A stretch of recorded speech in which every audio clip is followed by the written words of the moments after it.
Fala galera, tudo tranquilo? Belezinha?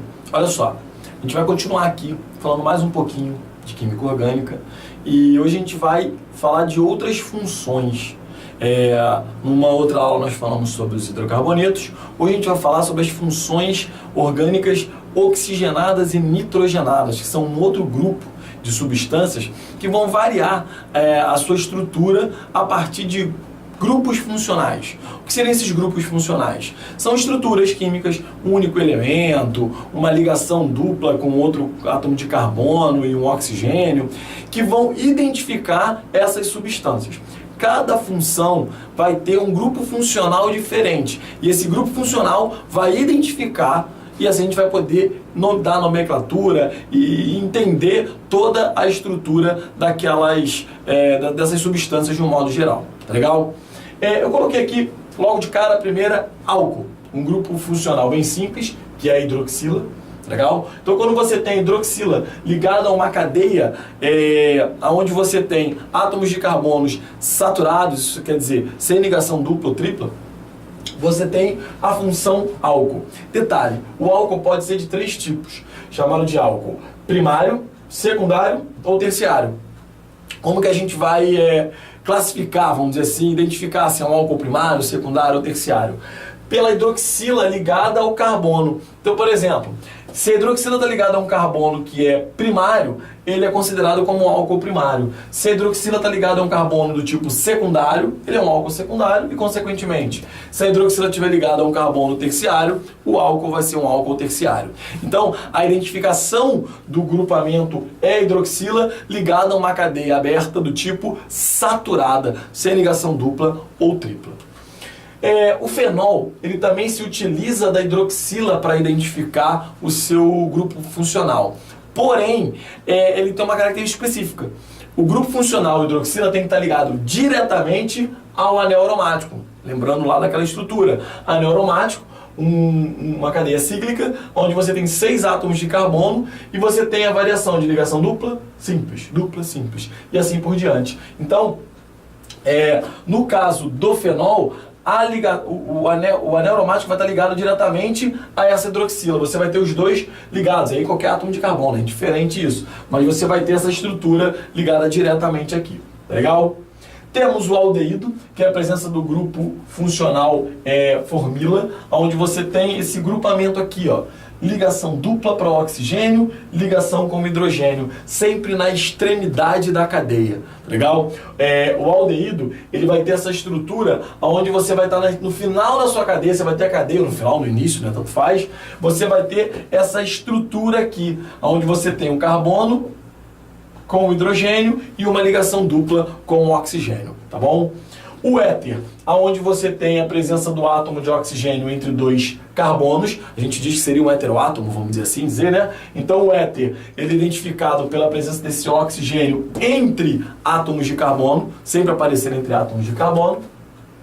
Temos a cetona, que tem a presença do grupamento carbonilo ou carbonila, aonde você tem o carbono ligado a outros 2 átomos de carbono, está sempre no meio da cadeia. Quando eu digo meio, não necessariamente no meio exato, né? Não está ali no meio, mas sempre entre 2 átomos de carbono. Você vai ter o carbono ligado a uma dupla ligação com o oxigênio, que é o grupamento carbonila. Então, você sempre vai ter ali um carbono e ali outro carbono. Entre esses 2 carbonos, você vai ter o carbono com a ligação dupla. Ela fica sempre ali bem no meio da cadeia, tá legal? E aí você tem a chamada cetona. Cuidado que não é acetona. A acetona é um nome dado a um tipo de cetona chamada propanona. A gente vai falar sobre a nomenclatura e aí vocês vão entender. A acetona é um tipo de cetona. É uma cetona com 3 átomos de carbono, tá bom? Ácido carboxílico. O ácido carboxílico tem a carboxila sempre nas extremidades, tá bom? Você sempre vai ter ele aparecendo na extremidade. Reparem aqui, ó, um radical, né, carbono para tudo quanto é lado, e ao final você vai ter o carbono com dupla ligação ao oxigênio e uma hidroxila também ali presente. Éster. O éster, ele tem esse grupo funcional aqui. O éster, ele é ele é formado a partir da reação entre um álcool e um ácido carboxílico. Junta-se um álcool e um ácido carboxílico e se chega ao éster. É uma chamada reação de esterificação, tá legal? Aonde você vai ter esse grupamento sempre no meio da cadeia também. Você vai ter radical para um lado, radical para o outro. E aí você tem a cadeia exatamente com esse átomo central ali, vamos dizer assim, bem no meio da cadeia, tá bom? Trouxe aqui também umas funções nitrogenadas, vamos dizer assim, onde você tem o nitrogênio, a amida, onde você tem esse grupamento aqui, ó, tá vendo? Reparem que você tem o radical e o carbono ligado ao nitrogênio e o oxigênio. Pode acontecer também de você ter uma amida substituída. Como assim uma amida substituída? Tá vendo que tem dois hidrogênios aqui, NH2? No lugar desses hidrogênios podem vir átomos de carbono, cadeias carbônicas. E aí você também é considerado uma amida, só que ela é chamada de amida substituída ou N substituída, onde você vai ter ligações com outras cadeias carbônicas aqui. A amina, ela provém do NH3, da amônia, onde você tem lá os hidrogênios totalmente ou parcialmente substituídos. Então você pode ter todos os hidrogênios, os três, substituídos por radicais ou não. Você pode ter somente um, aqui poderia vir um hidrogênio, dois. Ou então somente um radical e os outros dois hidrogênios ali. Tá legal? Então você tem a substituição desses hidrogênios, do NH3, por radicais carbônicos, formando a chamada amina.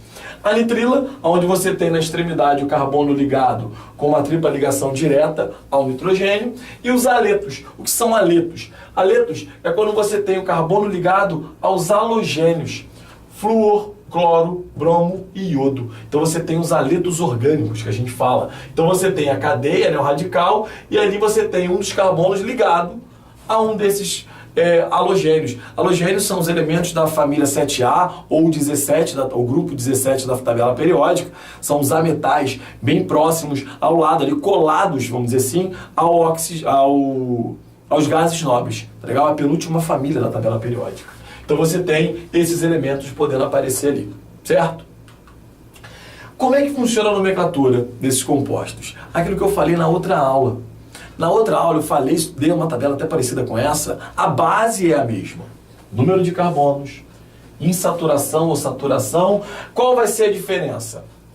O sufixo final. Lá no hidrocarboneto a gente utilizava o O. Por exemplo, o álcool vai ser OL. Para o aldeído vai ser AL. Para acetona vai ser ona. O ácido carboxílico óico, sendo que no início do nome vai vir ácido. Ácido propanóico, ácido etanóico, tá legal? Mas a ideia é o final. Então a base é mais ou menos a mesma. Terão algumas coisas mais específicas? Terão, a gente vai falar um pouquinho aqui. Mas se você entender esse processo aqui, prefixo, intermediário e sufixo, fica muito mais fácil. Mesmo que você tenha, às vezes, alguma coisa mais específica, você vai ver que vão ser pequenos detalhes. E aí você vai conseguir identificar utilizando isso daqui, tá bom? Então, por exemplo, o ácido carboxílico, ácido, como eu falei na frente, nome do radical, ióico. Então eu tenho aqui, ó, ácido etanóico. Eu tenho aqui no meio o ácido etanóico. Vladimir, pode ter ramificação? Pode. Você pode ter uma cadeia e aí você vai colocar do mesmo jeito. A ramificação vem sendo falada anteriormente, 2, 3 dimetil, 1, 4 metil, etil, não tem problema. Contanto que você coloque no final a estrutura. A base é a mesma, aquilo que eu falei, não tem jeito. Se você utilizou lá na ramificação aquilo, você vai continuar utilizando aqui. Na hora de numerar, o que você tem que saber? Lá, lembra que a gente falou que no caso você utilizaria a ramificação ou então a dupla, tripla? Aqui o que você vai fazer? O grupo funcional.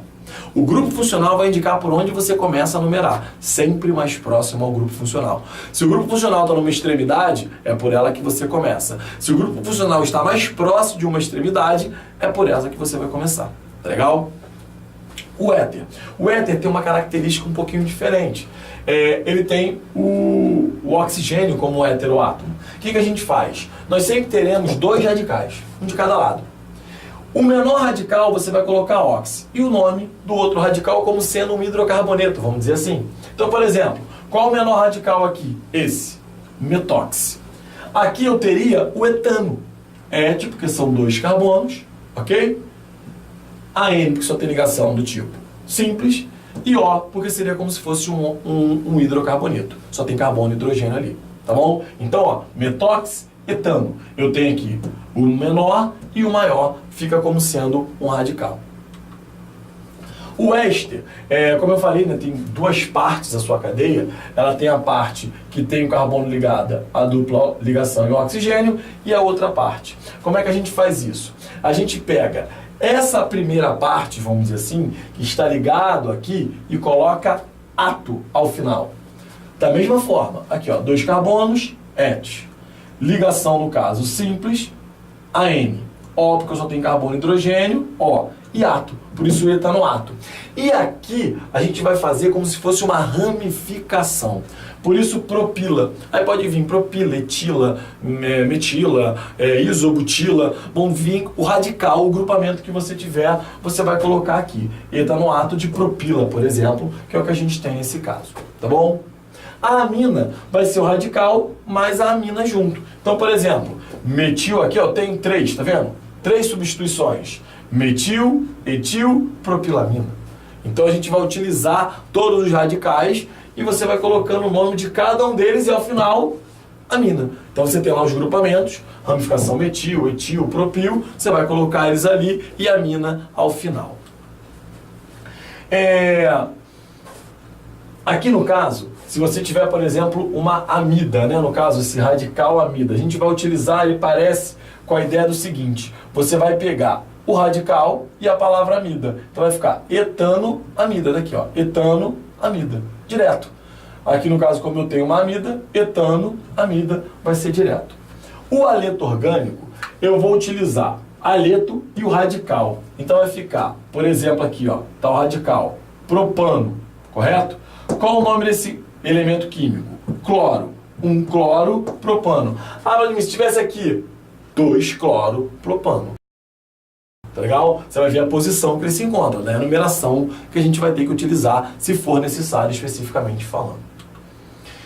Eu trouxe aqui algumas substâncias e a gente vai ver o seguinte: identificar a função é fundamental, às vezes até mais do que a nomenclatura.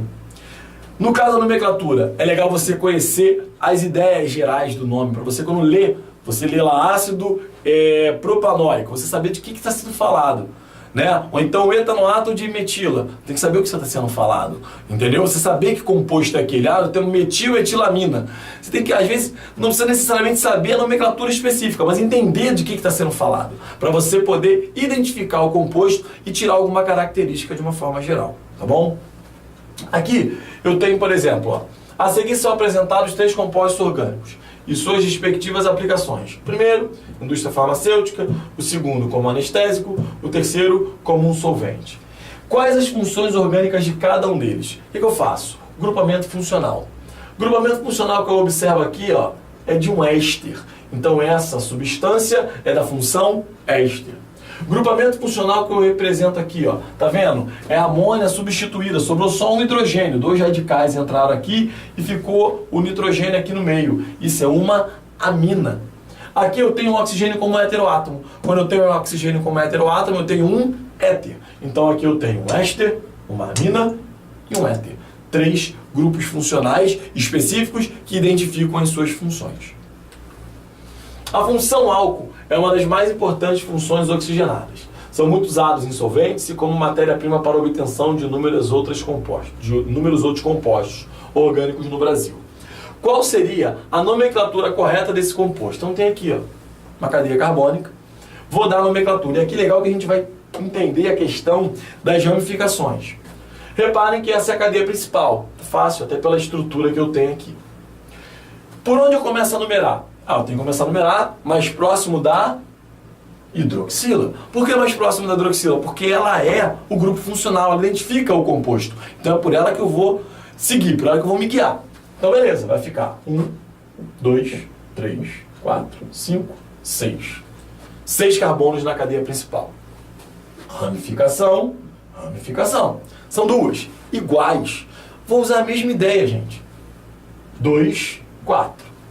2, 4. São 2 iguais de. O nome da ramificação é qual? Metil. De metil. Quantos carbonos eu tenho no total? 6. X. Beleza. Aonde está a hidroxila? Carbono 3. Somente ligação simples. AN. Como é um álcool, o sufixo é ol. Essa é a nomenclatura que eu vou utilizar. Poderia vir 3-hexanol também, que seria uma nomenclatura utilizada aqui. Tá bom? Então, eu faço da mesma ideia. A base é a mesma. A ideia geral é a mesma. Daí você utilizar para fazer a nomenclatura de qualquer composto orgânico que você tiver. Utilizando os grupamentos, as estruturas que você tiver ali. Gente, então assim a gente encerra mais essa aula sobre química orgânica, mais especificamente falando sobre algumas funções orgânicas. A base da nomenclatura é a mesma, isso não tem como mudar. A ideia é você conhecer um pouquinho de cada um dos compostos. Cada composto tem um grupamento, tem um grupo funcional, e esse grupo funcional vai identificar a substância. É para ali que você vai ter que identificar, saber se é um ácido, né, no caso um ácido carboxílico, se é um éster, se é um álcool, se é uma amina, se é um haleto orgânico. A partir dessas características, você identifica a substância e fica muito mais fácil. E aí você pode chegar à nomenclatura usando a base geral ou os casos mais específicos que a gente falou aqui. Legal? Então, fica até a próxima aula aí. Um grande abraço. Tchau, tchau.